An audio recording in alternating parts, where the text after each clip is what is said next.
الرحمن الرحيم الحمد لله رب العالمين وصلى الله وسلم على نبينا محمد وعلى آله وأصحابه أجمعين أما بعد أوصيكم بنفسي بتقوى الله عز وجل كما قال تعالى في تنزيل يا أيها الذين آمنوا اتقوا الله حق تقاته ولا تموتن إلا وأنتم مسلمون قال رسول الله صلى الله عليه وسلم وأصدق الحديث كتاب الله وخير الهدي هدي محمد صلى الله عليه وسلم وشر الأمور محدثاتها وكل بدعة دلالة وكل دلالة في النار.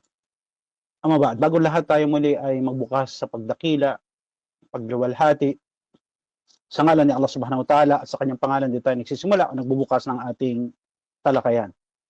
Tayo nagbibigay pugay sa kanyang huling sugo na si Muhammad sallallahu alaihi wasallam, sa kanyang kapamilya, sa kanyang kapanalig at sino man ang nagsisunod sa kanyang pagsunod pa hanggang sa huling araw.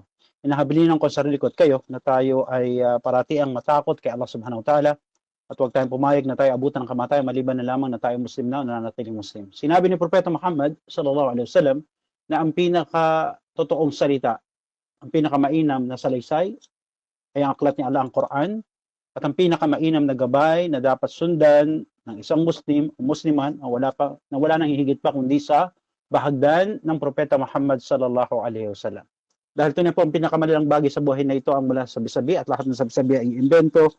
At lahat ng imbento ay kaligawan at lahat ng mga ligaw ay hulog ni Allah sa apoy ng impyerno, nawa ay ilayo tayo ni Allah patungkol dito.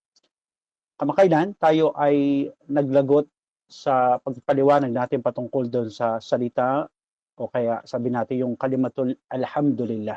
Pagkatapos tayo ay nagkaroon ng break dahil tayo ay nagbigay ng isang pagsusulit o exercises na inshallah ay nasagot naman lahat. Inshallah pagkatapos ng ating munting talakayan ay magre-repaso tayo para sa sagot doon sa ating pagsusulit inshallah. So sinabi natin noong nakaraan na ang salitang alhamdulillah, no? Sabi natin na ito ay ang pagpuri kay Allah Subhanahu wa Ta'ala. Wa huwa tana'a 'ala Allah, no? Na kung saan bisipatihil akmal o sabi natin bisipatuhu kamila o kamakal. Alulama, no?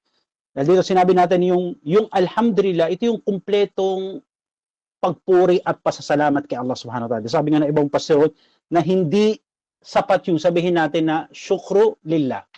Ano ba tayo ay pinagkalooban ng ating kakanin sa araw-araw, no? Sinasabi natin, nagsimula tayo sa pagsambit ng bismillah para hanapin o hangarin natin yung baraka sa ating kakainin ay sa paliwanag ng Sheikh Saleh Fawzan.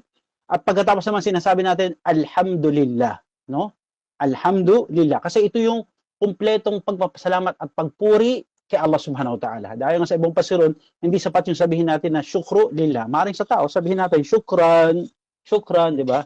Ito yung pagpapasalamat natin sa mga tao na kung saan ay tumulong o nagkaloob sa atin ng mumunting kabutihan o nagbahagi sa atin ng kabutihan o biyaya na biniyaya sa kanila ni Allah Subhanahu wa Ta'ala. Ngunit kay Allah Tabaraka wa Ta'ala ang tagapagbiyaya, ang kataas-taasan, na ayon nga sa inulat ni Ibn Abbas na ang kumpletong pagpuri at pasasalamat ay ang pagsasabi ng alhamdulillah, no? At sinabi ni Sheikh Islam Ibn Taymiyyah sa kanyang aklat na Aqidatu Wasitiyah, pinupuri din natin si Allah dahil sa kanya naman talaga nagmula o si Allah ang nagpangyari, no, na dumating o dumatal sa atin ang kanyang biyaya, no? At kaya ayon nga sa paliwanag ng scholars ng Islam, ang pinaka mahigit na biyaya sa atin ni Allah Subhanahu wa Ta'ala ay ginabayan niya tayo sa Islam. Sa ibang paliwanag, ang pinaka higit na biyaya ni Allah Subhanahu wa Ta'ala ay ang pagpapadala niya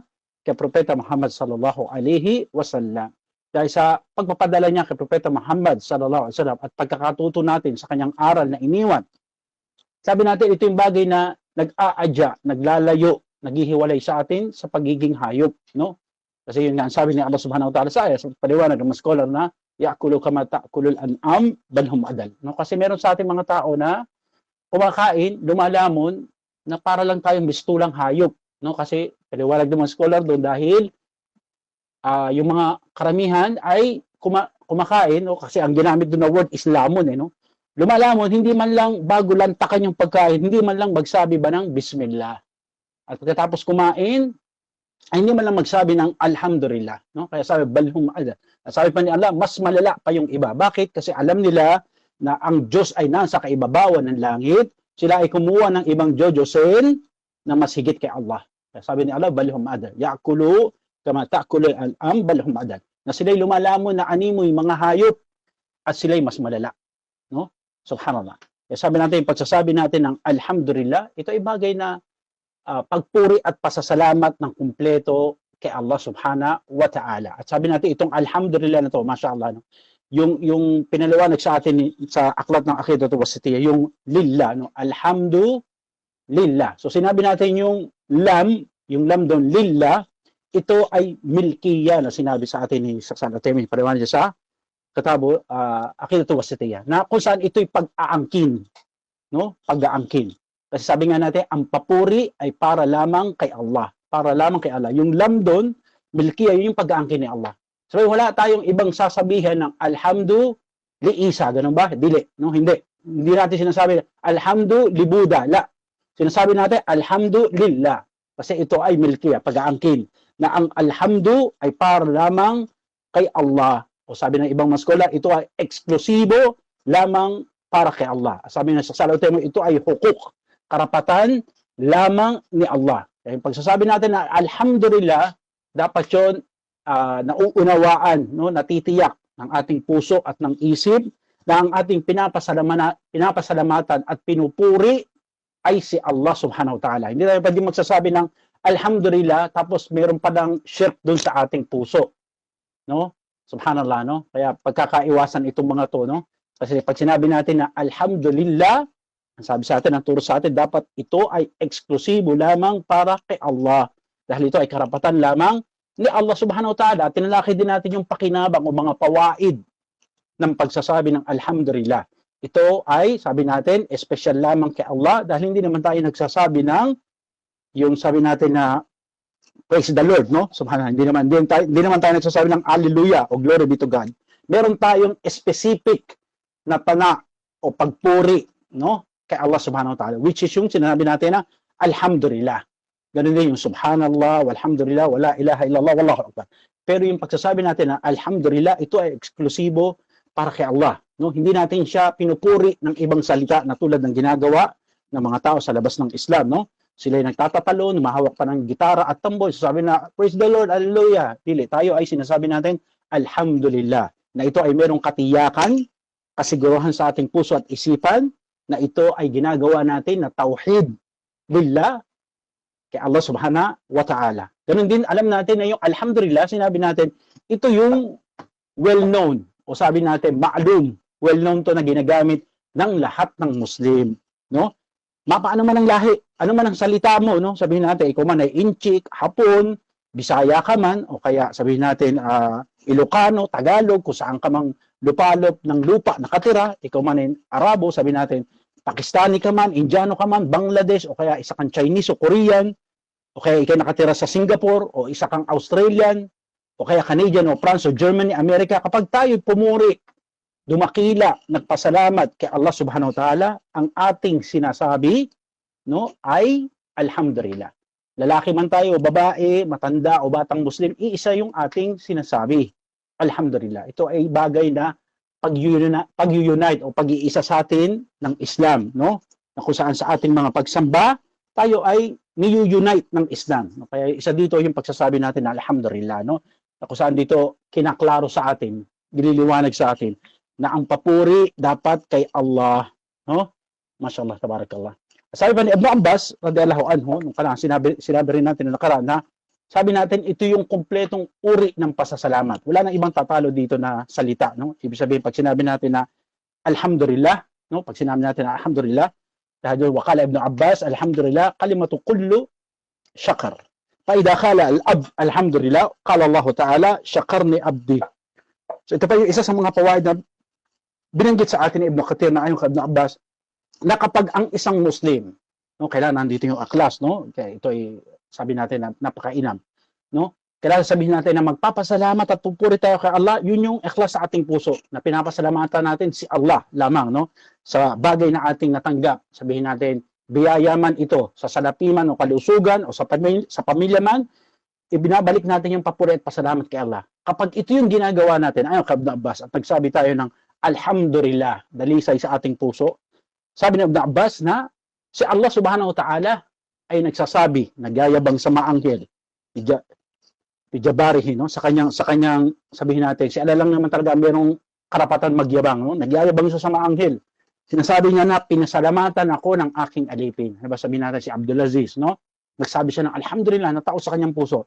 Sinasabi ni Allah subhanahu wa ta'ala sa mga anghel, pinagyayabang niya, si Abdul Aziz pinasalamatan ako. O kaya si Ismail, si Abdurrahman, o kaya si Admin, no? Nagpasalamat siya. At sasabihin ni Allah subhanahu wa ta'ala, ang aking alipin ay pinasalamatan ako, no? Subhanallah, subhanallah. Sabi natin kapag tayo nagpasalamat kay Allah subhanahu wa ta'ala, ito man ay kakaunti, ito man ay kulang, pinararami tayo ni Allah subhanahu wa ta'ala, no? Imagine niyo, no? Halimbawa sabihin natin na tinanggap natin yung bagay na tulad ngayon, sabi nga natin, no? Walang humpay ang bagyo sa Pilipinas. Nagpapalitan, no? Ang dami natin mga turistang bagyo sa Pilipinas. Aalis yung isa, may darating na naman, no? Subhanallah. Kamakailan, signal number 2, ngayon kapapasok lang, signal number 4 na naman. Subhanallah. Sabi natin, mga ina-expect natin na dapat na kitain sa negosyo, sa pagtitinda, hindi natin na-expect na yung pala kabaliktaran, no? Maaring zero, kakaunti, pero subhanallah, ang bagay na ito ay tinanggap mo sa puso mo, no? Na ito ay bagay na nangyari, pinangyari ni Allah subhanahu wa ta'ala, at walang pwedeng makapigil dito maliban kay Allah. At walang ibang nakakaalam ng hikma, talino, tiwaga sa likod ng pangyayaring ito maliban kay Allah. At sasabihin mo, no, tao sa puso mo, alhamdulillah. Ano ang sabi ni Propeta Muhammad SAW? Pararamihin tayo. No? Pararamihin tayo ni Allah subhanahu wa ta'ala. Na yun ang sinabi ni Ibn Jarir. Waqala Rasulullah sallallahu alaihi wasallam, no, idha qalat alhamdulillahi rabbil alamin, faqad shakkara Allah, fazadak. No? Pararamihin ka ni Allah. No, it is, sabi nga natin yung isa sa mga tafsir ng Suratul Mulk, ito ay bagay na pagsusulit, no, pagtetest sa atin ni Allah subhanahu wa ta'ala kung paano yung ating iman, yung tawakkul natin at yung sabr natin, no? Kapag namutawi yung sa ating puso, sabihin na alhamdulillah, para ramihin tayo ni Allah, no? Subhanallah. At sabi natin ito yung isa sa bagay na pinapaniwalaan natin. Bakit? Qala Rasul, no? Dahil ito sinabi ni Propeta Muhammad sallallahu alaihi wasallam, kapag kakaunti kinapos sinabi, alhamdulillah, pararamihin ka ni Allah, no? Kasi sabi nga tang isa sa kahulugan, no? Siguro alam niyo na yun, isa sa kahulugan, ayon nga kay Sheikh Muhammad Abdul Wahhab, rahimahullahu ta'ala, na isa sa kahulugan ng wa asyhadu anna Muhammad Rasulullah, yung pagtistigo natin na wala ibang sugo na pinadala sa katauhan maliban kay Propeta Muhammad sallallahu alaihi wasallam. Ang isa sa maana, kahulugan nito ay, o yung ta'arif, pagpapaliwanag dito, at tasdiku bima akhbarihi. At tasdiku bima akhbarihi. Yung paniwala natin kung ano yung binalita sa atin ng Propeta Muhammad. Binalita sa atin, sinabi sa atin ng Propeta Muhammad sallallahu alaihi wasallam. Kapag tayo nagpasalamat kay Allah, na kahit ito'y kakaunti, na kahit ito'y kapos, na kahit ito'y kulang, pararamihin tayo ni Allah. No? Subhanallah. Subhanallah. No, naway gawin tayo ni Allah subhanahu wa ta'ala at ibilang tayo sa mga aliping marunong magpasalamat. No? Marunong magpasalamat. Dahil dito, sinabi pa ng Propeta Muhammad sallallahu alaihi wasallam, wa afdal al-dhikr, la ilaha illallah, wa afdal ad-du'a, alhamdulillah. No? Inulat ni Tirmidhi na si Jabir bin Abdullah ay nagsabi, sinabi niya na sugo ni Allah sallallahu alaihi wasallam, ang mas higit na pag-alala o yung dhikr kay Allah subhanahu wa ta'ala, yung la ilaha illallah. At ang pinakamainam naman na dua ay ang alhamdulillah. Subhanallah, no? Sabi ni Propeta Muhammad sallallahu alaihi wasallam, no? At ayon pa muli kay Propeta Muhammad, ano man yung biniyaya ni Allah sa kanyang alipin na biyaya, pagkatapos nagsabi tayo ng alhamdulillah, maliban na lamang na tayo ay bigyan pa ni Allah na mas higit kung ano yung nakuha natin. Sabi kanina yung paliwanag ng Bukatir, kung kulang, kapos, paramihin ni Allah. Tapos kung ikaw naman ay binigyan ng sakto, sabihin natin sa ibang pananaw, sabihin mo sobra, o kaya sakto yung natanggap mo, pero sinabi mo pa rin alhamdulillah, no?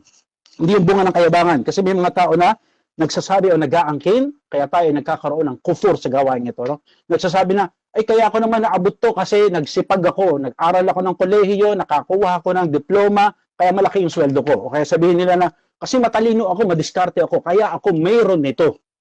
No? Wayadan billah. No? Ngunit kung ang ating sasabihin, natanggap natin yung bagay na ito, sabihin natin, alhamdulillah, mas pararamihin pa ni Allah o bibigyan ka pa ni Allah na mas higit kung ano yung nakuha mo. Kahit sabihin mo, tama na yung nakuha mo o sobra-sobra yung nakuha mo at sinabi mo pa rin, pinuri mo pa rin si Allah no? At hindi ka nagyabang na ang bagay na yun ay ginawa mo dahil sa iyong katalinuhan, sa iyong diskarte, sa iyong kaparaanan. Pero ang sinabi mo ay alhamdulillah, pagkakalooban ka ni Allah na masigit pa ron, no? Naway ibilang ni Allah subhanahu wa ta'ala tayo na mayroong pusong mapagpasalamat at di lang umaalala kay Allah subhanahu wa ta'ala. Sa pagtutuloy, sabi natin na alhamdulillah, tapos karugtong doon, Rabbul Alamin. Alhamdulillahi Rabbil Alamin. No? So sinabi natin yung salitang Rabb, no? Himayin muna natin, yung salitang Rabb, no? Sabi nga ng mga scholars ng Islam, si Ibn Kathir, na ang kahulugan anya ng Rabb, wahwa al-Malik mutasarrif, no? Ang kahulugan daw ng Rabb, siya yung Panginoon. At siya yung may-ari at kumukontrol, no? Sabi nga doon sa aya, di ba? Maliki yawmiddin, no? Ayon sa ibang mufassirun, papaliwanag dito, ayon kay Ibn Kathir na ang Malik o Maliki, kasi dalawa yung pagbasa daw ayon sa mga Ahl Kufa, no? Yung tagabasa ng Quran sa Iraq, no? Ayon sa kanila na ito'y dalawang uri ng pagbasa na dalawa uri yung kahulugan, no? Sabi natin, al-Malik, ibig sabihin hari. Maliki, nagmamay-ari, no? So si Allah subhanahu wa ta'ala ayon kay Ibn Kathir ay parehong tinataglay ang titulo at katangiang ito. Siya yung hari at may-ari, no? Kasi sabihin natin ayon sa ibang paliwanag ng mga scholar, maaari yung hari, hindi siya yung may-ari. Sino ang isa sa halimbawa nito? Si Prince Charles, no?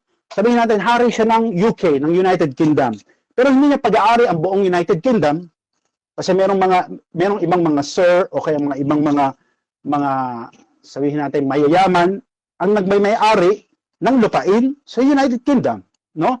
Pero siya yung hari doon sa United Kingdom. Si Allah subhanahu wa ta'ala ay hari at nagmamay-ari. Tulad ng ano yung binigay na halimbawa, Maliki Yawmiddin, no? Si Allah ang may-ari at naghahari o maghahari sa araw ng paghukom, no? Kaya sinabi doon na ang Rabb, no? Siya yung may-ari o siya yung hari at siya rin yung tumutustos, no? Subhanallah. Ano ba yung paliwanag ni Propeta Muhammad SAW? Sabi niya, kung tayo magtitiwala, magtitiwala ng lubos kay Allah subhanahu wa ta'ala, hindi malalayo tayo sa sitwasyon ng ibon. Hindi tayo malalayo sa sitwasyon ng ibon. Paano ba yung ibon? Sabi natin, yung ibon, wala naman trabaho. Hindi niya kailangan magpunta ng Saudi, hindi niya kailangan magpunta ng Qatar o kung saan man, no? Hindi niya kailangan pumunta ng Jordan o kaya sa Lebanon o kung saan man para magtrabaho at maging OFW. Meron bang ibon na OFW? Meron bang ibon na may passport? Wala. Pero sabi natin, sa umaga, pag sikat ng araw, meron siyang inakay o maliliit na sisiw, gutom siya, lilipad siya, no? Subhanallah. Paglipad niya, no, dahil si Allah subhanahu wa ta'ala ang Rabb, no? Siya yung lumikha, siya yung may-ari, at siya rin yung tumutustos sa kanyang nilikha. Pinagkakalooban ni Allah subhanahu wa ta'ala ng rizq, yung ibon, nakakakain siya, tapos mag-uuwi pa siya ng uod o bulate pagkain ng kanyang inakay o sisiw. Sabi ng Propeta Muhammad, kung magtatawakkul lang tayo kay Allah, magtatras lang tayo ng tunay kay Allah, no, hindi tayo malayo sa sitwasyon ng ibon, no? Pagkakalooban tayo.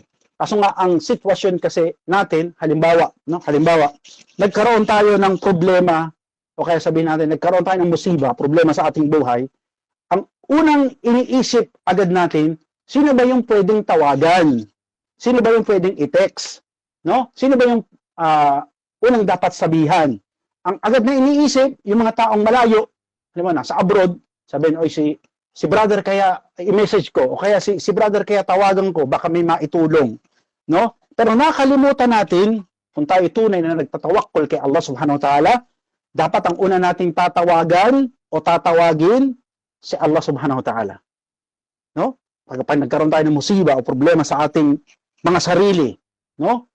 Dapat ang tatawagin natin si Allah, ya Allah, no? Ya Allah. Kita niyo yung mga sitwasyon ng mga kapatid natin sa Palestine, di ba? Subhanallah, no? Alam natin na batid nila sa kanilang sarili na walang pwedeng ibang tumulong sa kanila maliban kay Allah. No? Walang ibang pwedeng mag-alis at magbago ng sitwasyon nila maliban kay Allah. Kaya sino tinatawagan nila? Si Allah subhanahu wa ta'ala. No? Kaya tayo dapat dito. Kasi kung tunay na nauunawaan natin na si Allah subhanahu wa ta'ala ang Rabb, no? Ang Rabb, yung sabihin tagapaglikha, siya yung may-ari, siya yung naghahari, siya rin yung tagapagtustos. No? Kaya kung tayo'y dinatnan ng musiba, dapat ang una natin tatawagan ay si Allah. Siya ang muluk, no? Siya ang hari at nagmamay-ari at siya ang tagatustos. Subhanallah. At sabi pa ng mga scholars ng Islam, ayong kabnakatim, no?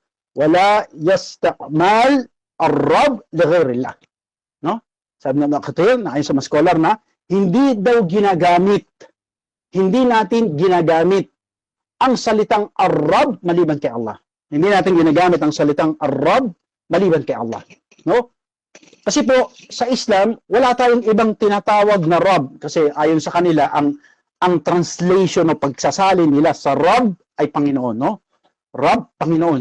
Kasi ito yung pinakamalapit na pwede nyo ano. Pero ang maana, no? Ang maana nito ay sabi natin, napakalalim. No? Sabi natin, Rab, siya yung tagapaglikha, nagbigay ng buhay, bumabawi nito, o fi akhiri. So ito sinasabi natin Panginoon, no? Kaya sinabi ng mga scholar na la tasmal ar-rab li ghairillah. Ito hindi natin ginagamit maliban kay Allah kasi nga yung pakahulugan nito. Hindi tulad sa labas ng Islam, ginagamit nila yung salitang Rab o kaya yung Panginoon maliban kay Allah, no?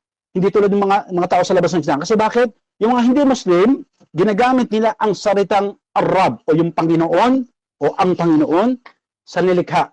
Tulad halimbawa yung pagtawag nila o pagtawag ng mga Kristiyano kay Propeta Isa. Di ba sinasabi nila ang Panginoong Hesukristo. No? Ang Panginoong Hesukristo. Sa Islam, red light to, no? Sa Islam, ito ay hindi tanggap. Hindi ito maaari. Dahil alam natin ang pagtawag nila ng Panginoon kay Isa ay pagtukoy nila na si Jesus ay Diyos, no? Pagtukoy nila kay Jesus bilang Panginoon o ina-address na bilang Rab, ay pagtukoy nila yon sa kanilang sarili at kaalaman na si Jesus ay Diyos o kabahagi ng tatlong persona ng Diyos. Kaya sinasabi natin, na sinabi ng maskola, la tas a'mal al-Rab li ghairillah. Hindi natin pwedeng gamitin itong Rab o Panginoon sa iba maliban kay Allah. No, faqad qila innahu al-ismul azim. Dahil nga ang pangalang Rab o Ar-Rab, no, Rabbul Alamin, Ar-Rab, ito ay pangalang dakila. Kaya hindi ito nararapat lamang itawag kung kanino mang nilikha. Dahil ito ay para lamang kay Allah at wala nang iba pa. No? Kaya sabi natin, Rabb, alhamdulillahi Rabbul Alamin. O Rabbil Alamin. No? Pag sinabi niyong Rabb, ito ay nauukol lamang kay Allah. No? At sinabi naman scholar na ang kahulugan ng Rabb, no? Ang kahulugan ng Rabb, anya ay tagapaglikha o lumilikha. No? Sabi pa naman scholar, ay na ang kahulugan ng Ar-Rabb ay lumilikha o tagapaglikha. No? Sabi pa ng mga iba, paliwanag dito, si Allah ay lumilikha ng bagay mula sa wala patungo sa isang may buhay. No? Lumala lang si Allah mula sa wala patungo sa isang buhay. So, halimbawa sabihin natin ng anghel, ng mga tao, no? Nilalang ni Allah subhanahu wa ta'ala si Adam alayhi salam mula sa wala patungo sa isang may buhay. Ang tao din, di ba? Nagsimula lang tayo sa isang likido, no? Na itinarak ng ating mga ama sa sinapupunan ng ating ina. Nang dahil sa likido na yon, naging tao tayo. No? Subhanallah. Ito yung bagay, no? At sinabi din ng ibang mga scholar na ang Ar-Rab ay paglikha ng isang nilikha na walang katulad, no? O ang Rab ay paglikha ng isang nilikha na hindi kayang gayahin. O ang Rab ay paglikha na hindi kayang pantayan o hindi kayang lagpasan. Halimbawa ang sinasabi natin ng as-samawat, no? Sabi nga doon sa kitab ng Aqidatul Wasitiyah, nasabi ni Sheikh Islam ibn Taymiyyah, subhanallah, sino ba ang pwedeng gumaya, mag-copy-paste ng likha ni Allah na as-samawat? No? Sabi nga sa ayah, wa ghairul amud. Nakita niyo ba yung langit? Walang tukod. No? Sino ba sa atin ang nagtayo ng tahanan na merong atip o bubong na hindi ito ipinatong kung saan? Haligi, kahoy, bakal, no? Ipinatong yung atip, yung bubong, para siya maging bubong, para siya maging silong, o para siya maging dilla, silong, lilim. Pero yung langit, nakita niyo yung langit, di ba? Ang sabi ni Allah, wa khairul amud. Wala siyang tukod, no? Ang tanong, meron bang lumikha ng ganito na katulad ng nilikha ni Allah subhanahu wa ta'ala na ayon sa ibang maskola na ang kahulugan ng Rabb ay tagapaglikha, lumilikha, na ang kanyang nilikha ay walang katulad, hindi kayang gayahin, hindi kayang pantayan, at hindi kayang lagpasan. No? Halimbawa sabihin natin si Adam alayhi salam. Si Allah subhanahu wa ta'ala ang lumikha ng tao. No? Ngayon sabi natin, subhanallah, kahit anong yaman, kahit anong talino ng tao o kapwa-tao, hindi siya makapaglalang ng isa pang tao. no? Lalo lang kunyari ng humanoid, no? Pero ang loob robot pa rin, no? Hindi sila singtulad ng nilikha ni Allah Subhanahu wa Ta'ala. Bakit? Kasi si Allah ang Ar-Rabb. Ang kanyang nilikha, hindi pwedeng gayahin, hindi pwedeng pantayan, o hindi kayang lagpasan, no? Kaya sabi natin, tinuturo po sa Islam at pinapaniwalaan natin mga Muslim, no? Na si Allah po ang naglalang ng langit at lupa. Walang duda doon. At mga bagay na nakikita at hindi nakikita. No? Silbang Muslim ang hindi naniniwala sa bagay na ito. Di ba? Subhanallah. Lahat to ay sinabi ni Allah Subhanahu wa Ta'ala sa aya, sa pagsasabi, Qala Allah Ta'ala, ba'da a'udhu billahi minash shaitanir rajim, Dalikumullahu rabbukum la ilaha illa hu, khaliqu kulli shay' fa'buduhu wa huwa ala kulli shay'in wakil. Sabi ni Allah Subhanahu wa Ta'ala, siya si Allah, ang inyong Panginoon, walang ibang tunay na Diyos maliban sa Kanya, ang tagapaglikha, Rabbu kulli shay', no? O khaliqu kulli shay', no? Kaya sabi ng mga scholar dito, na ang isa sa pakahulugan ng Rabb ay tagapaglikha. Na si Allah Subhanahu wa Ta'ala ang lumalang ng lahat ng bagay. Kaya utos sa atin, dahil dito, sambahin natin siya. At sabi pa ni Allah Subhanahu wa Ta'ala, bilang pagpapatunay na siya ang Rabbul Alamin. Qala Allah Ta'ala, Bad'u as-samawati wal ard, wa idha qada amran fa inna ma yaqulu lahu kun fayakun. Fa idha qada amran fa inna ma yaqulu lahu kun fayakun. Sabi ni Allah Subhanahu wa Ta'ala, ang lumikha anya ng kalangitan at kalupaan. At kapag siya ay nagtakda ng bagay, sinasabi niya lamang dito, maging at ito nga ay naging. So dito, ang paliwanag sa atin ni Ibn Kathir, rahimahullah, yung Badi'us samawati wal ard, yung nagpasimula. No? Nagpasimula ng kalangitan at kalupaan. Si Allah Subhanahu wa Ta'ala ay gumagawa ng bagay na walang panimula. No? Sabihin, gumagawa siya ng bagay, sabi natin, kailan ba nagsimula yung kalangitan at kalupaan? Sabihin natin na 50,000 years before the creation of the earth and the heaven, ay pinasulat na ni Allah yung qadar. Kailan yun? No? Wallahu ta'ala a'lam. So sabi natin si Allah Subhanahu wa Ta'ala, yung kakayahan niyang maglikha ng bagay, na kung saan siya'y lumalalang ng bagay, na hindi batid ng sino man, kung saan at kailan to nagsimula. No? Subhanallah. Maging ang Propeta Muhammad SAW, sabi natin, may mga bagay siya na hindi alam, maliban na ito'y ipaalam sa kanya ni Allah Subhanahu wa Ta'ala. Pati yung paglalang sa ruh. No? Yun ang sabi ni Allah Subhanahu wa Ta'ala. Kung tanungin kanila, patungkol sa ruh, ang sabi ni Propeta Muhammad SAW, ang isasagot niya ay, walang kaalaman na binigay sa kanya ila kalil. No? Maliban sa kakaunti. So, ito yung mga bagay na nasa o nakialala lamang ang kaalaman. Sabi pa ni Allah Subhanahu wa Ta'ala, alladhi khalaqal mauta wal haya liyabluwakum ayyukum ahsanu amala. Sabi ni Allah, ang katastasan, siya ang naglalang ng kamatayan at buhay upang tayo ay pagsubukin kung sino sa inyo ang may mahusay na gawain. Pagpapatunay na sa Allah ang Rabb, ang tagapaglalang ng buhay, ang bumabawi nito sa pagsasabi na siya ang lumikha ng kamatayan at ng buhay. Sa anong dahilan para pagsubukin tayo? Itong mga bagay na ito na aya na bilanggit ni Allah Subhanahu wa Ta'ala ay pag-iitbat, pagbibigay diin sa pagiging Rabb ni Allah Subhanahu wa Ta'ala. No? At marami pang patunay patungkol dyan. Sabi natin sa Kitabul Tauhid, ito yung bagay na isa sa mga uri ng Tauhid, no? Nasabi natin na ito ay hinati sa tatlong uri. Ang isa dito ay ang Tauhid ar-Rububiyyah, no? Na ito yung Rabb, no? Saan sabi natin yung Rabbus samawati wal ard wa ma bainahuma, no? Na kung saan si Allah Subhanahu wa Ta'ala ay lumalang ng kalangitan at kalupaan at nasa pagitan nito. Ito'y papakita na kung saan si Allah Subhanahu wa Ta'ala ay yung paggawa natin o yung ginagawa nating isa si Allah Subhanahu wa Ta'ala sa pagiging Rabb, no? Kaya ang isang Muslim, bago man o kayo luma, no, pag sinabi natin na Rabbul Alamin, ito ay special, natatangi lamang kay Allah Subhanahu wa Ta'ala. At wala tayong ibang tinatawag o ina-addressa ng Rabb maliban kay Allah Subhanahu wa Ta'ala. At sinabi ni Ibn Kathir, Alamin, no, yung kahulugan na Rabbul Alamin. Yung Alamin naman dito ay sinabi na ito tumutukoy wa huwa kullu mawjudin sawa Allahu Azza wa Jalla, no? Sinabi ni Ibn Kathir na ang Alamin ay ang lahat ng nilikha, no? Ano man naririto maliban kay Allah, ayon kay Ibn Kathir, no? Ano man ang naririto maliban kay Allah, sinabi na ito ay kabahagi ng Alamin, no? Sinabi ng ibang nagpapaliwanag na ang lahat ng nilikha maliban kay Allah, no? Dahil si Allah ang tagapaglikha. Ibig sabihin lahat ng bagay maliban kay Allah ay tinatawag o kabahagi ng alamin, no? Kasi bakit? Si Allah ang tagapaglikha. Ang lahat wa ghairillah kullu makhluq, no? Ang sabi ng scholar na maliban kay Allah lahat ay nilikha. At yun ay kabahagi, nasasakop, no? Nasa under ng umbrella ng alamin, no? Tandaan nyo, no? Pag sinabi natin Rabbul Alamin, no? Ibig sabihin siya ang Panginoon ng sangkalikaan. Kumbaga sa layman's word, no? Siya ang Panginoon ng sangkalikaan, no? Lahat ng nilikha, ang Panginoon si Allah Subhanahu wa Ta'ala, at lahat ng kanyang nilikha ay tinatawag na alamin, no? At sinabi pa na ang mundo, no, ay may mga uri. Ayun Ibn Kathir, no? No? Maalum, no? Sabi natin ang mundo ay may mga uri, no? Makhluqat fis samawati wa fil barri wal bahr, no?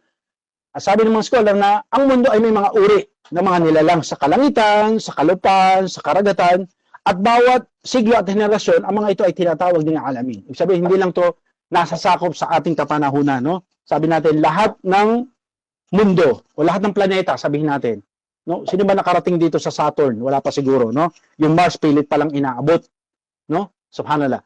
So sabi natin na lahat ng mundo ayon sa Mufassir o lahat ng planeta, merong mga nilikha si Allah doon.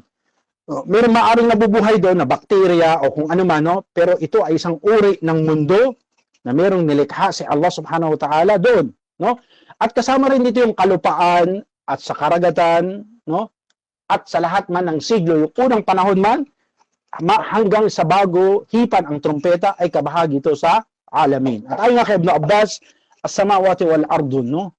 Wama fihinna, wama bainahinna, mimma na'lam, wama la na'lam. At sabi ni Ibn Abbas ay nagsabi, ang mga kalangitan at mga kalupaan at anumang nasa pagitan nila na alam natin at anumang hindi natin alam, no? Paano natin papaliwanag yun? Sabi nga ng National Geographic, no? Nang sila ay sumisid sa ilalim ng pusod ng dagat, nakasama ang kanilang submersible mini submarine. Siguro merong iba nakapanood nito, no? Marami silang natuklasan na mahigit kumulang na 5,000 uri na mga lamang dagat na wala pang pangalan, no? O wala pang katawagan, no? Sabi natin, ano bang alam natin na isda, no? Biya, hito, bangos, tulingan, kung ano man. Pero merong mga uri ng lamang dagat na nasa ilalim, ayon sa mga scientifico na National Geographic, sa kanilang pagsisid, merong 5,000 uri ng nilalang doon sa ilalim na hindi pa nila alam ang tawag, na wala pang katawagan, na wala pang pangalan.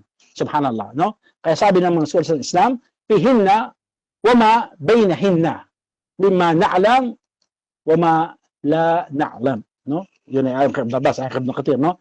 Na si Allah Subhanahu wa Ta'ala ay lumalang ng langit at lupa at anumang nasa pagitan nito at anumang ang naroroon. At isa saksi dito ang National Geographic, no? Merong mga bagay na hindi tayo alam, subhanallah. Nilikha si Allah Subhanahu wa Ta'ala o nilikha ni Allah Subhanahu wa Ta'ala ang mga bagay na yon na hindi pa rin batid hanggang ngayon ang mga pangalan o katawagan ng mga ito.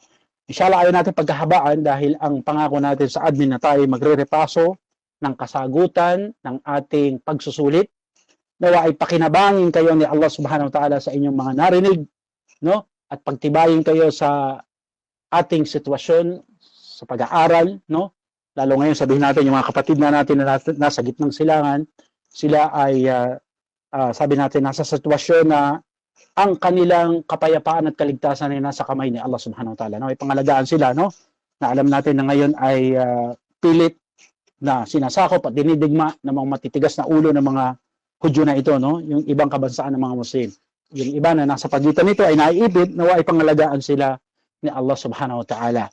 At ganun din kayo, nawa ay pagbutihin, pagtiisan natin ang mga bagay na ating nakakasalubong pang araw-araw. Hindi natin alam kung sino ang mananatili at sino ang magtatagal.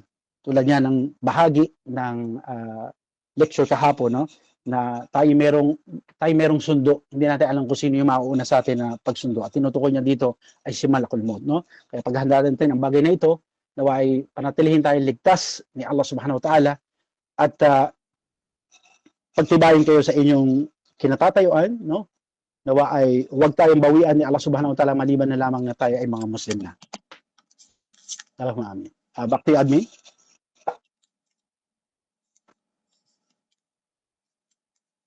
MashaAllah, barakallahu fiik ya Ustad. Mga kapatid, meron ba kayong mga katanungan? Dahil kung wala po, matuloy-tuloy si Ustad sa kanyang re-review sa mga naging exam natin.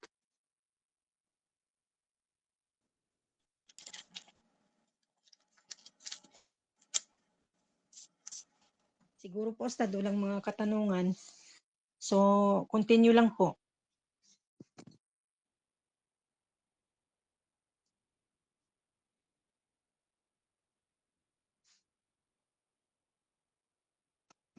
Assalamualaikum.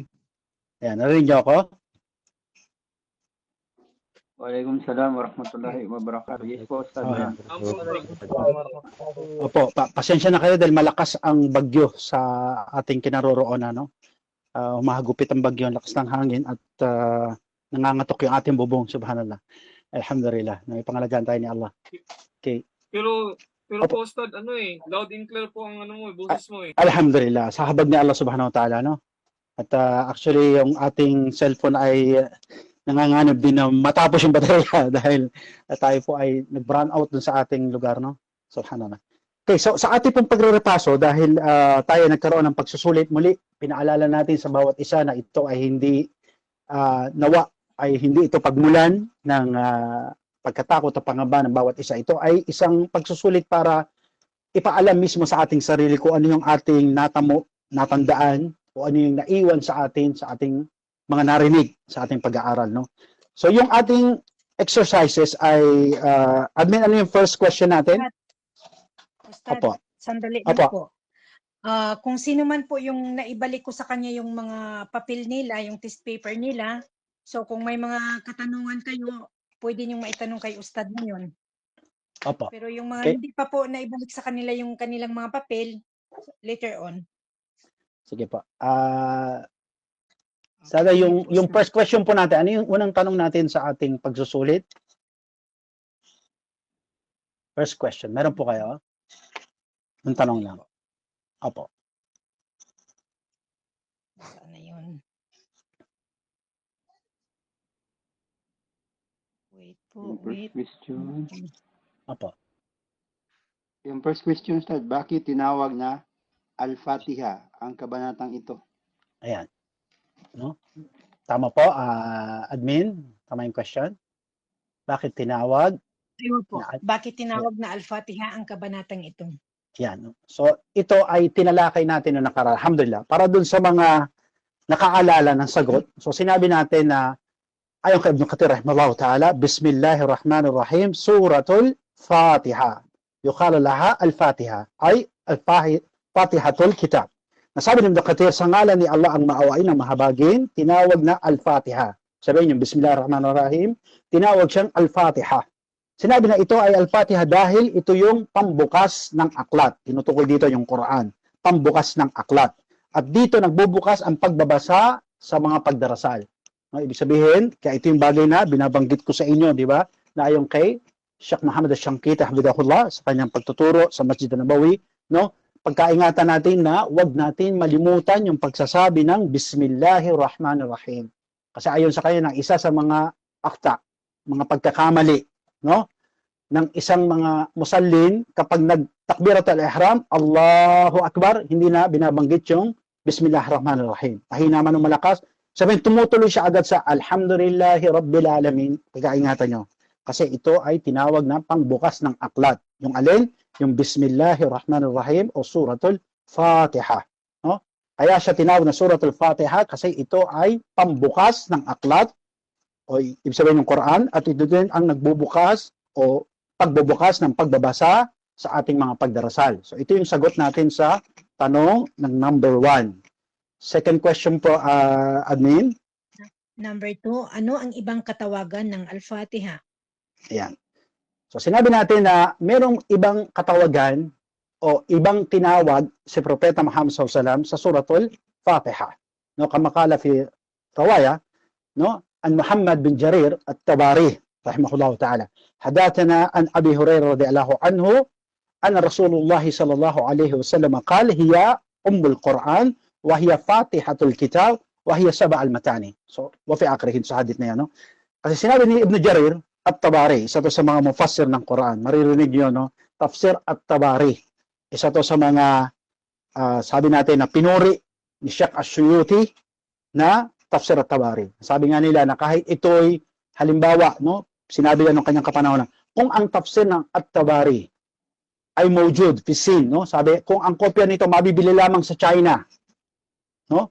Ay gawin nating puntahan at bumili. Bakit? Kasi napakayaman itong tafsir na ito. Na ayon kay Imam at-Tabari, sinalsaya na ayon kay Abi Hurairah, radiyallahu anhu, na sinabi ng Propeta Muhammad SAW na ang Suratul Fatiha ay tinawag bilang Sab'a al-Matani, 7 inuulit-ulit, di ba? Pangalawa, tinawag itong Ummul Kitab o ina ng aklat.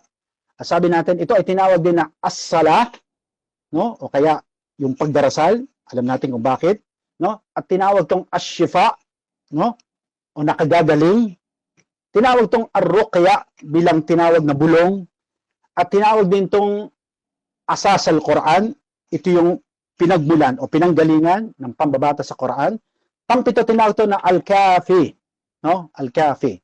So ito yung mga iba't ibang o 7 ibang katawagan na ginamit o sinabi ng Propeta Muhammad SAW na bilang, sabi natin, kunya o parang palayaw siya, no? Ibang katawagan sa Suratul Fatiha. Sab'a al-Matani, Ummul Kitab, As-Salah, Ash-Shifa, Ar-Ruqya, Al-Asas al-Quran, Al-Kafi.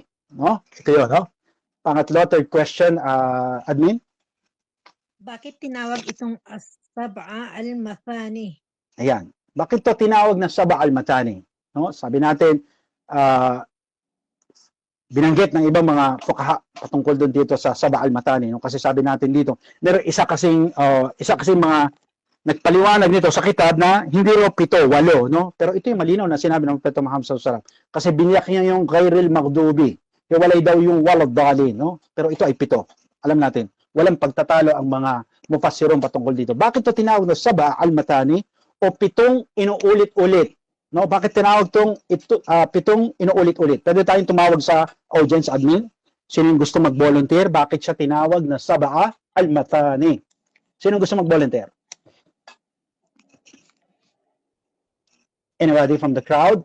Sino yung gusto? Pwede magtaas ng kamay? Dahil po, Assalamualaikum Ustad. Sige, Ansari. Dahil po Ustad, binabasa ito na 7 verse na ito, 7 verse binabasa every prayer. Okay, mashallah, tabarakallah. Mashallah, tabarakallah. No? Allah irfa alik, no? Naway taas kanila. So, kasi bakit ito tinawag na 7 inuulit-ulit? Kasi ito yung binabasa natin na 7 paulit-ulit o 7 inuulit-ulit sa bawat rakaat ng ating sala. Sa bawat rakaat ng ating sala. Kung duhur, 4 na rakaat, no? Binabasa natin to. No? Sabi natin sa unang 2 rakaat, no? Sabi natin sunna yun na magsama tayo ng ibang sura, no? Sa 3rd and 4th rakaat, binabasa lang natin Suratul Fatiha. Kasi sabi natin, ito ay essential, required siya na basahin sa bawat rakaat ng sala. Kaya tinawag siya na Sab'a al-Matani kasi kailangan mo siyang paulit-ulit na basahin sa bawat rakaat ng ating sala. Barakallahu fiik. No? Dahil naiulat yun kay Propeta Muhammad SAW, wahiya Sab'a al-Matani. Ito ay 7 inuulit-ulit. Ngayon, sumunod na tanong. Next po, admin. Next question. Bakit tinawag itong Ummul Kitab? Bakit naman ito tinawag na Ummul Kitab? No? Ito ay pinawag sa atin ni Imam al-Bukhari. Anybody from the crowd? Mga brother, sino ang gustong mag-volunteer? Mag-join kayo. Huwag kayong mahiya. Huwag kayong kabahan. No? Ito ay, sabi natin na isa sa mga bagay na in-encourage natin yung bawat isa para matandaan kung ano yung naiwan sa atin at natandaan natin sa pag-aaral. Okay? Sino po? Si Ansari ulit? Dahil po ito ang inalaman ang buong meaning ng Quran, Ustad. At ito rin ang binabasa kapag nagsasagawa ng pagsasala. Okay. So sinabi ni Imam al-Bukhari rahimahullah, no? Sa tafsir, na tinawag itong Ummul Kitab o ina ng aklat dahil dito nagsimula ang pagsusulat ng mushaf. At dito nagsisimula ang pagbabasa ng pagdarasal. Tulad ng sabi ni Ansari, no? At sinabi nila, tinawag ito na ganito dahil nakapaloob ang buod ng mensahe ng Quran. Ang buod ng mensahe ng Quran sa Suratul Fatiha. No? Sabi natin na ang Quran, ang summary nito, ang mensahe ng Quran ay nakapaloob. Ang summary nito ay nakapaloob sa Suratul Fatiha. Ayon kay Ibn Kathir, ito ang dahilan kung bakit siya tinawag na Ummul Kitab o ina ng aklat. Tinuturong dito yung Quran. Bakit siya tinawag na ina ng Quran? Kasi dito nakasummarize ang mensahe ng buong Quran. Mula, sabihin natin, pagkatapos ng Fatiha, mula Baqarah hanggang Suratul Nas. No? Ang summary nun ay nakapaloob sa Suratul Fatiha. Suratul Fatiha. At ang summary naman ng Suratul Fatiha, Iyyaka na'budu wa iyyaka nasta'in. Masya Allah. No? Kasi ito naman talaga ang hiwaga kung bakit tayo nilikha ni Allah subhanahu wa ta'ala. Wa ma khalaqtul jinn wal ins illa liya'budun. Kaya sabi natin, Iyyaka na'budu wa iyyaka nasta'in. Naam. Barakallahu fi, Brother Ansari. Pang number 5 po na tanong, sis. Number 5, number 6, Ustad. Sorry. Tama ba? Number 6. Number 6 o number 5? Sabi Sige. natin, number 5, bakit Number tinawag 5. itong as-sala? Opo, ito yon. Number 5. Bakit ito tinawag na as-sala? Anybody from the crowd, mga brother? Sino pa ang gustong magtanong? Dahil, Ustad, sa Opo. bawat sala ay hindi tanggap kapag hindi binabasa ang Suratul Fatiha. Masya Allah, tabarakallah. Brother Ansari, Masya Allah, Masya Allah. No? So sinabi natin na ayon kay Ibn Kathir rahimahullah, tinawag siyang as-sala dahil naiulat nga sa Propeta Muhammad sallallahu alaihi wasallam, hinati ni Allah subhanahu wa ta'ala ang sala sa pagitan niya at pagitan ng alipin. No? Sabi natin yung sala, no? Sabi ni Propeta Muhammad sallallahu alaihi wasallam, ang rabbihi qasamtu as-sala bayni wa bainal abd. Yun ang sinabi ng Propeta Muhammad sallallahu alaihi wasallam. When Spain, hinati niya sa dalawang hati. No, na kung saan kapag sinabi daw ng alipin, kapag sinabi natin o sinabi ng bawat isa sa atin, alhamdulillahi rabbil alamin, sinasabi ni Allah subhanahu wa ta'ala, pinagyayabang tayo, naghahambog si Allah sa mga anghel, dahil wala naman talagang karapatan na maghambog maliban kay Allah. So sinasabi ni Allah subhanahu wa ta'ala sa kanyang milyon o bilyon na mga anghel, no? Nasabi niya na pinuri ako ni Ansari, no? O pinuri ako ni admin, no? O pinuri ako ni founder, halimbawa, no? Sinasabi yun ni Allah subhanahu wa ta'ala sa mga anghel. Na kung saan sinabi ni Ibn Kathir na ito ang dahilan kung bakit ito tinawag na sala. Kasi ito hinati ni Allah subhanahu wa ta'ala. Ganun din sinabi ni Ibn Kathir na ito'y tinawag din na as-sala dahil ang isa sa mga pangunahing kondisyon upang maging tama at tanggap ang sala ay ang pagbabasa ng Suratul Fatiha. Barakallahu fik ya Brother Ansari. Number 6. Number 6, bakit tinawag itong as-shifa? Ayan, dito siguro maraming nalito, no? Bakit ito tinawag na as-shifa? No? Kasi sinabi natin, magkaiba yung kahulugan ng dawa, gamot, at shifa. Ang shifa kasi, sabi natin, nakapagpapagaling. Kasi sabi nga ng mga scholar, hindi lahat ng gamot nakakagaling o nagdudulot ng kagalingan. No? Ibig sabihin, pag uminom ka ng gamot, ang kagalingan nagbumula kay Allah. Yan ang alam natin, no? bilang pagtatalakay sa Kitab Tauhid, no? Pero hindi lahat ng gamot nagdudulot ng kagalingan, ila masya Allah, no? Pero subhanallah, pag sinabi natin as-shifa, no? As-shifa, kagalingan 'yon. Ibig sabihin sureball, no? So bakit tinawag ngayon ang Quran o yung Surah Al-Fatiha, na as-shifa, no? So, sabi natin ayon kay Ibn Kathir na naiulat mula kay Ad-Darami. Ano yung nangyari dito? No? Ano yung sagot dito? Anyone from the crowd, mga brother? Dahil ito ay gamot sa lahat ng sakit o karamdaman. Okay. So sabi natin na ayon kay Ibn Kathir, dahil ito ay nagpapagaling o gamot o nakagagaling, no? Sa lahat ng uri ng lason. Yun yung binanggit ni Ibn Kathir, no? Kasi sabi natin merong nalason doon, 'di ba? Yung tinawag natin na natuklaw ng ahas, no? Subhanallah.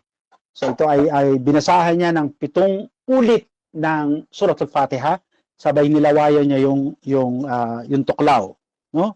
Subhanallah. Sabi natin na dahil dito sila ay binigyan ng gantimpala ng ganon, na kung saan nung dumating sila sa Madina, humingi pa ang Propeta Muhammad SAW ng bahagi doon sa ganam o tupa na ipinagkaloob sa kanila. Pang-7.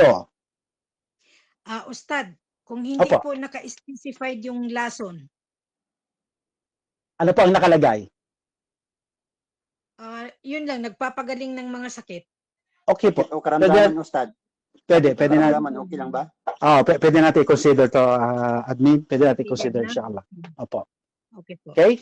Number 7, Pero kung sabihin na ito ay gamot, na nakapagpapagaling kasi iba yung nagpapagaling, no? So, sinabi natin, iba yung dawa, gamot, at shifa. Okay po. Number 7. Yung sa akin, Ustad, dahil ito ay gamot sa lahat ng sakit o karamdaman. Iba kasi yung gamot, dawa, no? Ito ay tinatawag natin na dawa, gamot. Pag yung sinabi natin shifa, ito yung sureball na nakapagpapagaling. I-discuss ko kay admin kung paano natin gagawin ito, inshallah, para naman hindi tayo maging unfair sa mga kapatid, inshallah. No, magkakaroon kami ng internal communication. Ansari, mali ka na dyan, Ansari. Number 7 po. Number 7. Bakit tinawag itong arukya? Ayan, no? Subhanallah. Subhanallah. Sabi natin, bakit ito tinawag na arukya, no? Sabi natin, ang rukya sa lengguwahe, no?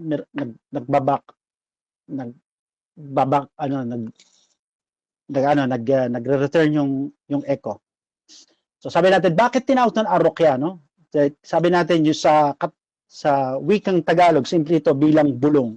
Bakit natin tinawag na arukya to? Dahil ayon nga kay Ibn Kathir rahimahullah, nang bumaba ang Surat al-Fatiha, no? Sabi natin, ang Surat al-Fatiha, ano bang nangyari? May pangyayari dito. Ano nangyari? Anyone from the crowd, brother? Sino nakaalala? Yung arukya. Bali po, ito po ay Sige, Ronson. para sa kumbaga protection po. Sino nakakaalala? Protection para saan? Beneficial recited over the Sa sick. mga evil eye ko, halimbawa evil eye ganyan.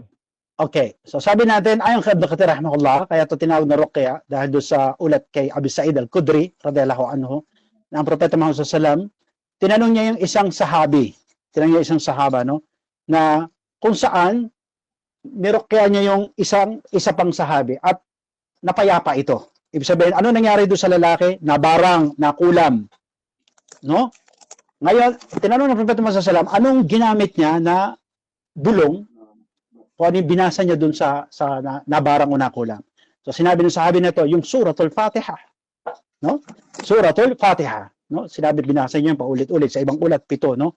Na kung saan, tinanong ng Propeta Muhammad sallallahu alaihi wasallam na paano niya natutunan ito. So sabi ng sahabi sa'yo, sa Propeta Muhammad sallallahu alaihi wasallam. So sabi ng Propeta Muhammad sallallahu alaihi wasallam, sa'yo, ito ay ruqya. So sabi natin, kung sa ating lugar, no, diba, mangyari sa atin to, no, sa ating tiyak o yakin, no, yung ating akida, yung tiyak na ating pinaniniwalaan, merong halimbawa nabarang doon sa lugar, hindi mo na kailangan tumawag ng iba pang kung sinong sheikh o ano, no, basta ikaw ay ikhlas sa iyong puso at matatag, no, sabi natin, at tiyak yung paniniwala mo kay Allah, basahin mo lang yung Suratul Fatiha. Dahil ito ay tinawag na ar-ruqya o bulong. Ito'y mainam na pagpapalayas ng sino mang demonyo o kademonyohan na sumasanib o kaya pinadala na mangkukulam, yung tinatawag na murasil, no? Doon sa sinaniban o tinawag natin na nabarang. Pero ayon nga doon sa paliwanag sa atin sa Kitabul Tauhid, mas inam, no, sa ganitong ruqya, turuan natin yung nabarang. Kung sino yung taong nabarang, turuan natin siya. Kasi bakit? Kung halimbawa, no, ang sitwasyon dito, yung sa pag-aaral namin sa Kitabul Tauhid. Kasi ang sitwasyon dito, ayon doon sa amin Sheikh, na halimbawa, tinaboy mo yung shayatin o yung jin, tinaboy mo, halimbawa, ikaw yung nagbasa ng Suratul Fatiha paulit-ulit, umalis siya. Ang problema, kapag walang, sabihin natin, nagkukulang yung iman dahil yung taong yun, billah, ang unang kasing resulta nun yung hindi pagsasalaba, astaghfirullah, yung Salatul Fajr. So, ando na di-disturb ng shaitan, no? ng jin o kaya ng mga shayatin. So, sabi ng mga scholar natin na mas inam turuan natin yung nabarang na irukya niya yung sarili niya. No? Una sabihin natin, magtauba ka kay Allah, tapos sabi natin, na payuhan natin na magwudu siya, tapos magsala. Ituloy yung pagsasala. Tapos turuan natin kung paano niya irukya yung sarili niya. Kasi maaring nandun tayo, na itaboy natin, pag alis natin, hindi malayo na bumalik ulit, no? At ipadala na naman siya ng mambabarang o kaya siya ay saniban na naman. No, kaya ang pinakamainam dito, naturuan natin yung nabarang na irukya niya yung kanyang sarili. Ito raw yung pinakamainam, ayon sa ating mga scholar, na pinakamainam na paraan ng pagtataboy ng barang sa tao. No, irukya mo yung sarili mo. Kasi maaaring sabihin mo, nando si Sheikh, nando si Ustad. Oo nga, no? Ando siya, dumating. Tas natakot yung shayatin. Dahil nagbasa ng Quran, Suratul Fatiha, umalis. Kaso pag-alis si Ustad, pag-alis ni Sheikh, subhanallah, no? Aligid na naman yung shayatin na yun, no? Sasanib na naman sa iyo. Kaya turuan natin, ayon sa kanila, mas inam, ayon sa aral na itinuro sa atin ng Kitab Tauhid, na mas inam na turuan natin yung taong nabarang. Wallahu ta'ala a'lam. Number 8 po na tanong. Admin. Bakit tinawag itong Al-Kafi? Ayan. Bakit ito tinawag na Al-Kafi? Anyone from the brothers? Mga kapatid? Sa akin sa sufficient Yeah, because it is sufficient in the prayer without any other surah, and no other surah is sufficient without. Mashallah, tabarakallah, mashallah, no? Tama yung sinabi ng kapatid, no? Sinabi niya na ito ay tinawag na Al-Kafi kasi sufficient na siya, no? Kafi, kaya nga kafi, no?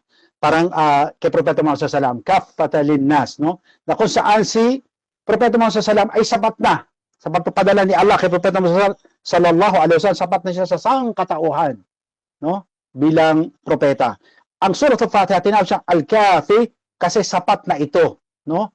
Ay nga sa paliwanag ni Sheikh Muhammad Shankiti, kapag tayo nagsala, basahin lang natin yung Surah Al-Fatiha, sapat na ito, no? Ngunit ayon kay Sheikh Muhammad Shankiti, sundin natin naman yung sunnah. Hindi naman kasi katanggap-tanggap yung 10 taong ka ng Muslim, nagsasala ka, kabisado mo pa lang din ay Surah Al-Fatiha. No? Yes, ito ay kafi, sapat na to, nabasahin mo, kapag ito binasa mo sa bawat rakaat ng sala mo, sabihin tanggap yung sala. No?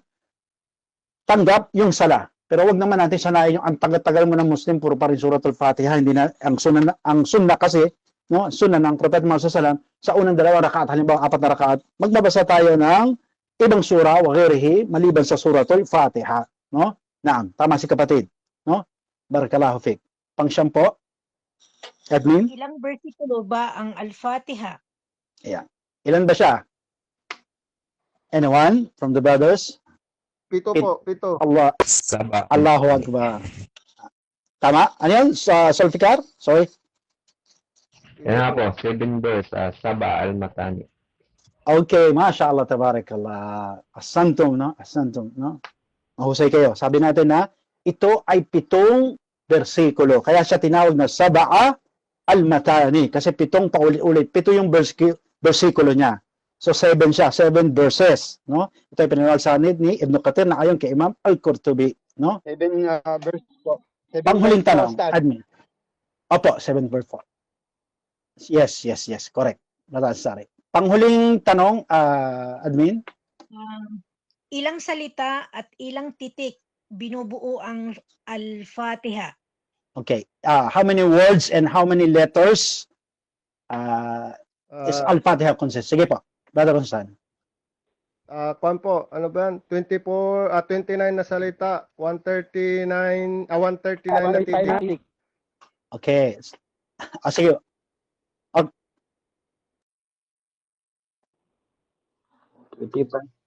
Sino na? 25 na 130? Sino? At saka 130 na titik. Okay. So, ang tama dito, opo. 25 at saka 113. 25 na. Sige po. Okay. So, sino yung sumagot na 25 na salita at 130 na letra? Yun ang tama. No? Ayon kay Ibn Kathir, no? At kalimataha, 25 kalima. Na ito ay 25, sabi natin 25 na words. Wa hurufaha 130. No? Ibig sabihin, ito ay binubuo naman ng 130 letters. So, ito ay 25 words and 130 letters. O, 25 words and 130 letters. At santum, no? Pinagbutihan nyo. So, admin, inshallah, ay Mali dyan, Ustad. So, antayin natin yung result nito. Inshallah, kung sino muli ang mag-top, kahit hindi perfect, ay inshallah ay pagkakalooban natin muli mula sa biyaya ni Allah subhanahu wa ta'ala, ay bahagian natin sila ng load muli. No? Admin, okay lang po ba yan? Admin, Alaikum salam. sa akin, nasend ko po sa messenger nyo. Oo, nakita ko, pero hindi ko pa na-check. Kung hindi pa naibalik sa'yo, means hindi pa na-check. Opo. Inshallah po, ito at inshallah, dito tayo nag-ano po? Solfikar, sorry, naputol ka. Ano yan? Sorry? Sobra ng 5. Talaga, okay lang, alhamdulillah. Again, hindi ito pagalingan, no? Ito ay pagtetest, pagsusulit natin sa ating sarili kung ano yung ating natandaan at tumanim doon o naiwan sa ating kaalaman. Alhamdulillah. Hindi, sabi nga natin, di ba, layman's word na bilog yung bola sa basketball, di ba, bilog yung bola. Sige po, walaikum salam. Sige po, walaikum salam. Walaikum salam. Sige po. Salamat. Mukhang nasa ibang bahagi ng mundo si brother, no? Maghrib pa lang sa kanila. Sa atin ay alas 11 na. So, admin, any last word from the admin side? Wala na po, Ustad. Barakallahu fiik. Salamat po sa pagbibigay Ingat mo po, ng Ustad. mga katuruan. Ingat po dyan, Ustad. Inshallah. Buti na nabanggit ng brother, no? Inshallah. Naway pangalagaan ni Allah subhanahu wa ta'ala ang mga kapatid. Si Jonathan, palagi nag-a-advance ng mga Ng mga alin? balita. Alhamdulillah. Actually, dito po sa Pilipinas ay tanyag itong balita na ito, no? Kaliwat kanan sa iba't ibang channel o kapahayagan ay binabalita itong bagay na ito. Dahil itong mga matitigas na ulo ng Hudyo na ito ay pilit na sinasakop ang bansang kamusliman, no? Ngunit tayo ay nagtitiwala sa kapangyarihan at kadakilaan at habag ni Allah subhanahu wa ta'ala na hindi pababayaan ng mga Muslim at ang bagay man na nangyayari ay mayroong hikma o hiwaga sa likod nito, no? At dalangin natin na ipagkaloob ang izza, ang tagumpay sa mga Muslim, no? At ganoon din sa mga pinuno ng mga Muslim. At inshallah, hindi natin pahabain. Subhanaka wa bihamdik, asyhadu an la ilaha illa ant wa nastaghfiruka wa atubu ilaik. Ay, nagtaas si brother. May tanong ata si Brother Yunus. Brother Yunus? Tanong ko po, Ustad, ano po yung lahi nila? Zionist o part ng lahi ni Jesus Christ? Kasi iba yung mukha nila eh. Opo. So sabi natin kasi kung inyong, hindi ko lang alam kung inabutan nyo to, no? Pero I guess si admin tsaka ako inabutan to, no? So sabi natin na alam nyo nung panahon na buhay pa si Hitler, no?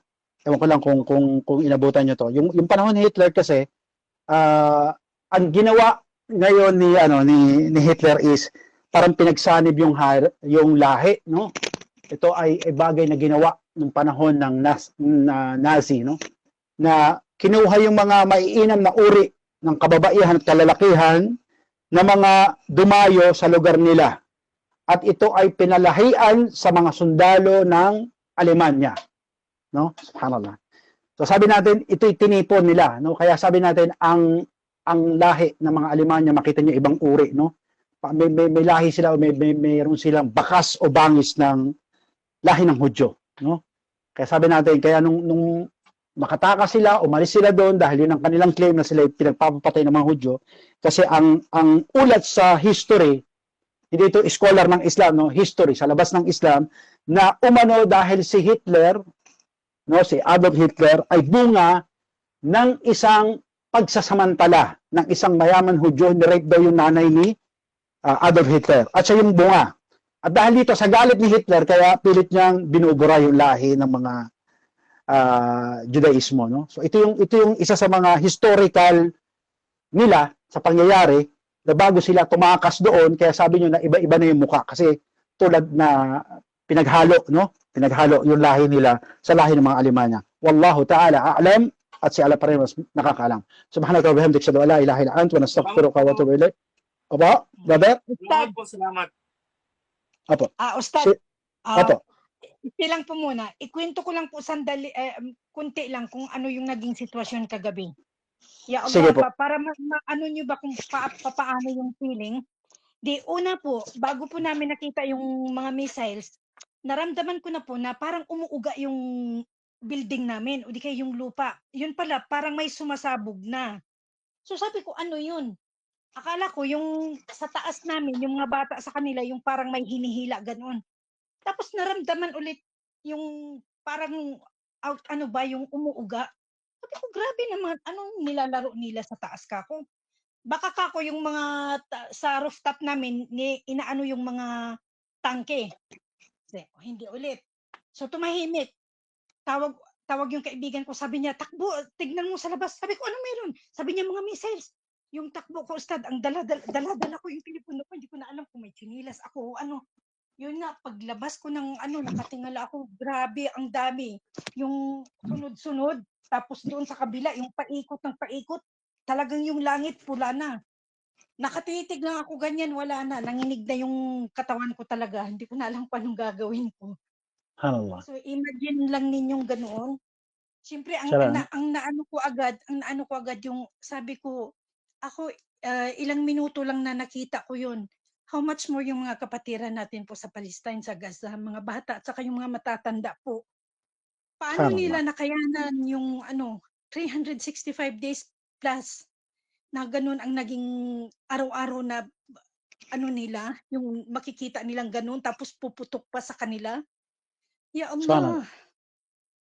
Isa pong maliit siguro sabihin natin na okay lang mga kapatid o nagmamadali? Hindi naman? Okay lang po. Sige po. Sige po. Opo. So isa to sa mga bagay na sabi natin na pangyayari, kukuha tayo, magre-reflect tayo, no? Kukuha tayo ng magmi-mirror tayo sa buhay o talambuhay ni Umar ibn Khattab radhiyallahu anhu. So Umar ibn Khattab ang pangalawang khalifa. 'Di ba? Pagkatapos yumao ng propeta Muhammad sallallahu alaihi wasallam, nagkaroon ng khalifatu Rasulullah na si Abu Bakr as-Siddiq radhiyallahu anhu. Pangalawa, nang yumao si Abu Bakr as-Siddiq, ay hinirang si Umar ibn Khattab bilang khalifatu Rasulullah. No, sabi natin, khalifatu Rasulullah. Ngunit nang maupo si Umar ibn Khattab, pinalitan niya yung titulo ng Amir al-Mu'minin. So siya yung nagpalit no? Kung mapapansin niyo. Kasi sabi ni Umar ibn Khattab, kung mayroong papalit, nakakapagod yung haba ng katawagan sa kanya. Khalifatu Rasulullah. So pinalitan niya ng Amir al-Mu'minin. So Umar ibn Khattab radhiyallahu anhu, Amir al-Mu'minin, no? Radhiyallahu anhu. Sabi natin si Abu Hafsa, no? Amir al-Mu'minin.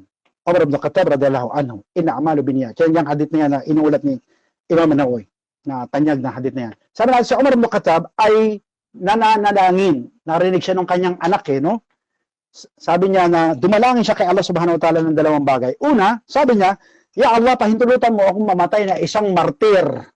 Pangalawang dua niya, Ya Allah, pahintulutan mo ako na bawian ng buhay sa bilad Rasulullah. Ibig sabihin, sa bayan ng propeta sallallahu alaihi wasallam, which is in Madina. So sabi niya ng anak niya, Ya Rasulullah, at niyulad ni Ibn Abbas, no? Sabi niya, O Amir al-Mu'minin, paano ka magiging martir o mamamatay na martir? Hindi ka naman lumalabas ng Madina para makipagdigma. No? Hindi ka naman sumasama sa jihad, sa grupo. Pangalawa, sabi niya, ninanais mo na mamatay ka rito sa Madina, wala naman dito ang battlefield, nasa labas. Paano mangyayari yon? Ano ang sabi niya? Umar ibn Khattab radhiyallahu anhu, sabi niya, illa ma sha Allah. Allahu Akbar. No? Sabi na Umar ibn Khattab, maliban yon ay naisin ni Allah. So nangangarap siya na siya'y mamatay ng martir at siya ay nananatili sa Madina. So paano nangyari to? Ang tanong, pinagkaloob ba ni Allah ang dua ni Umar ibn Khattab? Sasabihin natin, naam, 100% pinagkaloob. Bakit si Umar ibn Khattab ay pinatay habang siya'y nagsasala ng Salatul Fajr? Sino ang pumatay sa kanya? Si Abu Lu'lu'ah al-Majusi. Isa to sa mga alipin ni Mughira, no? Na kung saan ito ay gumagawa ng patalim, ng dagger, no? Patalim, yung balita kutsilo na paliko, no? So, siya ang gumagawa nito, no? Subhanallah. Sabi natin, ang nangyari kasi dito, ito'y umangal kay Umar ibn Khattab. Sabi niya, Amir al-Mu'minin, si Abu Lu'lu'ah al-Majusi, hindi siya Muslim. Si Mughira, yung isang sahabi na yon, Muslim. So tauhan niya to. Sabi niya ni Mughira, sabi niya, Amir al-Mu'minin, yung amo ko, masyado kong pinapahirapan, hindi ako pinapasweldo ng tama. Samantalang malaki naman yung kinikita namin sa paggawa ng espada na ginagamit ng mga sahaba sa jihad. So ngayon, tinanong ni Amir al-Mu'minin, si Umar ibn Khattab, si Mughira, tinanong niya, sabi niya, totoo ba to? Ganyan, no? Sabi niya na, hindi ko naman siya, dinidelay yung sweldo, no? Hindi ko naman dinidelay yung sweldo ni Abu Lu'lu'ah. So ngayon, ang sabi ni Umar ibn Khattab, kay Abu Lu'lu'ah al-Majusi, sabi niya, hindi ka naman nagtatrabaho ng libre. No? Sabihin natin in layman's term. Hindi ka naman nagtatrabaho ng libre. So pinapasweldo ka. So nagalit niyo si Abu Lu'lu'ah. No? So ngayon, anong ginawa ni Abu Lu'lu'ah? Sabi daw minsan dumaan si Umar ibn Khattab sa kanyang sabihin natin sa kanyang talyer, no? Saan gumagawa siya.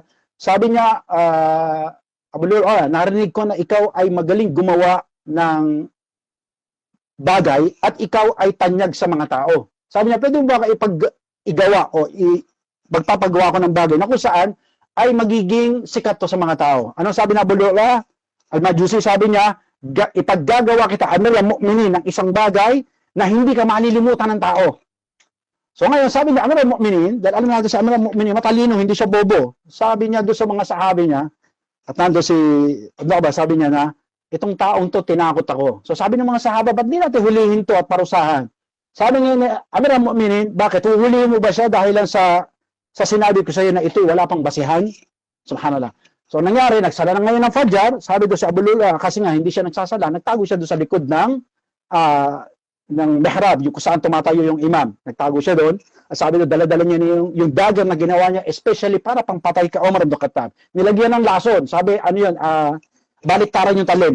So meron siya parang paliko na gano'n, no? parang letter yung kutsilyo. Sino nakakaalam sa inyo ng dagger?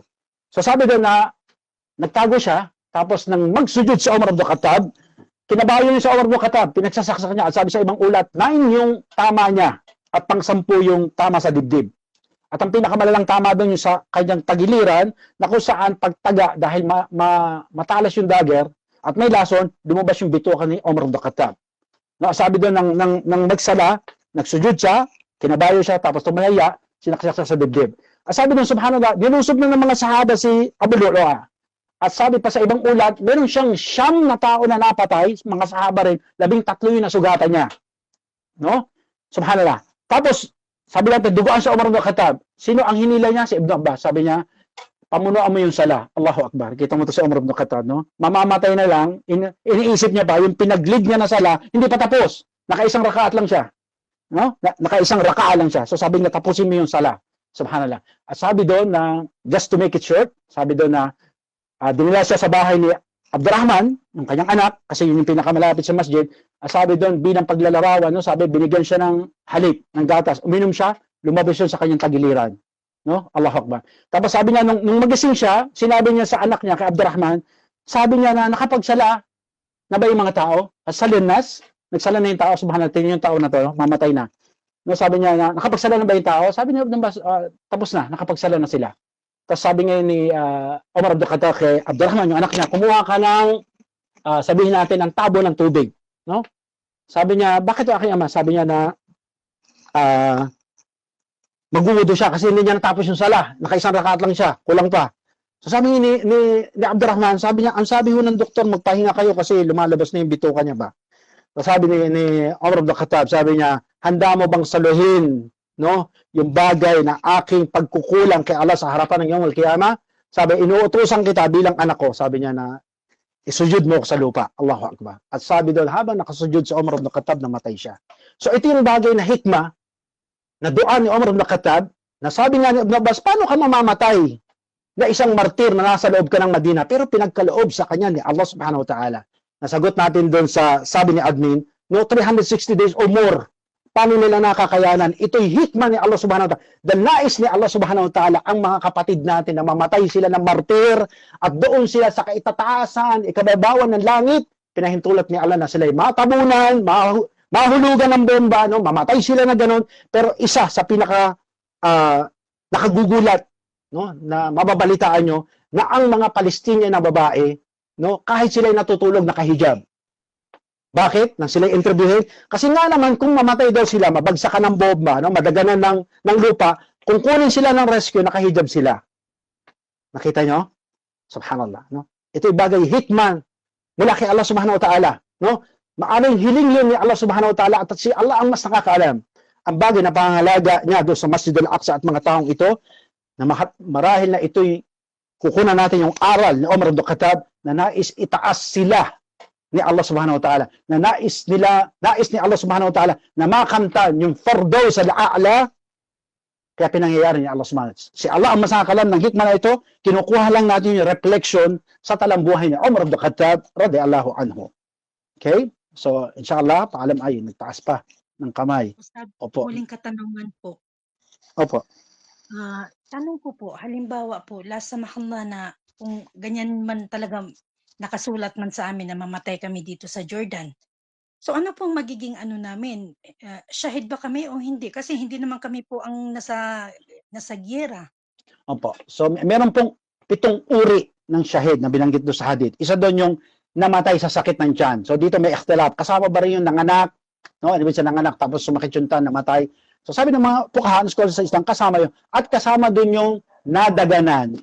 Sabi ng ibang paliwanag ng scholar, kasama doon yung nahulugan ng bomba. Kaya kung maipit kayo, nadaganan kayo ng debris dahil naghulog ng bomba, sasabihin natin, ayon sa paliwanag ng scholar, kasama po kayo sa 7 uri, no, na binawihan ni Allah subhanahu wa ta'ala ng buhay, na kayo ay shahid, inshallah. Pero ang kondisyon doon, kailangan Muslim kayo.